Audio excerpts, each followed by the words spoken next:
Assalamualaikum warahmatullahi wabarakatuh. Shalom, Om Swastiastu, Namo Buddhaya, dan salam kebajikan.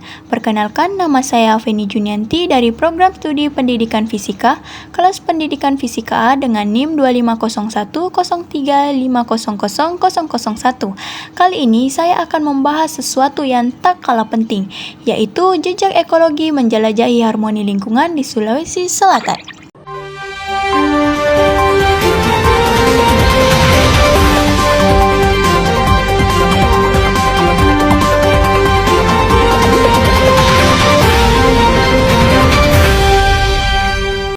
Halo pemirsa, selamat datang di Jejak Ekologi, program yang akan mengajak kalian melihat keindahan dan keragaman lingkungan hidup yang ada di Sulawesi Selatan.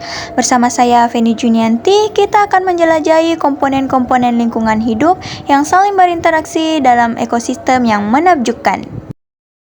Lingkungan hidup terdiri dari komponen biotik dan komponen abiotik. Komponen biotik yaitu makhluk hidup seperti produsen, konsumen, dan dekomposer. Produsen adalah makhluk hidup yang dapat membuat makanannya sendiri melalui proses fotosintesis atau komesintesis.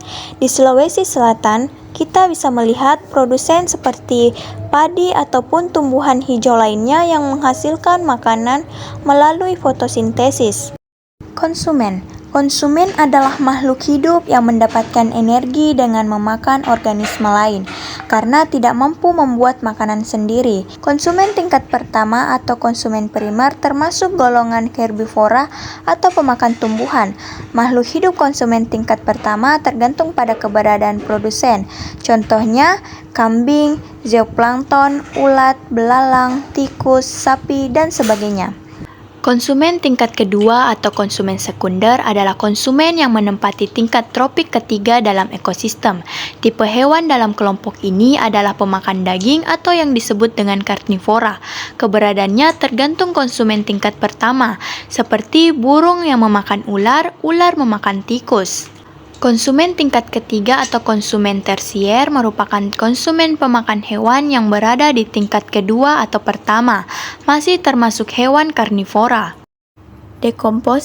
Dekomposer adalah makhluk hidup yang menguraikan sisa-sisa organisme mati atau limbah organik menjadi zat yang lebih sederhana, contohnya seperti jamur.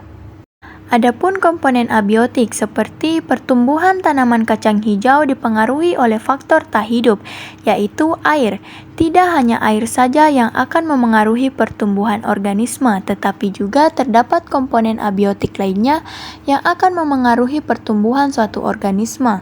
Komponen abiotik adalah segala sesuatu yang tidak hidup, baik fisik maupun kimia yang ada di lingkungan dan memengaruhi kehidupan organisme. Komponen ini menjadi penentu utama bagi keberlangsungan hidup, pertumbuhan, dan reproduksi organisme dalam suatu ekosistem. Komponen abiotik terdiri dari air, udara, cahaya matahari, suhu, tanah, dan kelembapan. Zat-zat kimia seperti karbon, nitrogen, dan air bergerak melalui komponen biotik dan abiotik dalam siklus biokimia. Siklus ini penting untuk menjaga kesediaan nutrisi bagi organisme dan mengatur keseimbangan ekosistem.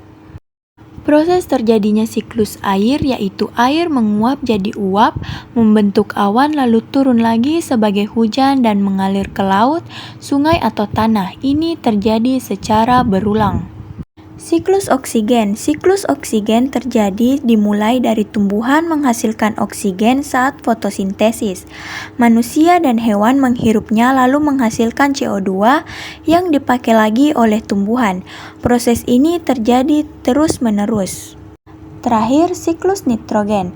Siklus ini terjadi mulai dari nitrogen di udara diikat oleh bakteri atau petir, diserap tanaman, dimakan hewan, lalu kembali ke tanah dan udara melalui kotoran atau pembusukan.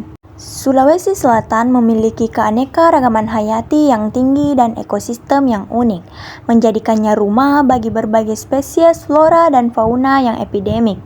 Menjaga keseimbangan lingkungan merupakan tanggung jawab kita bersama.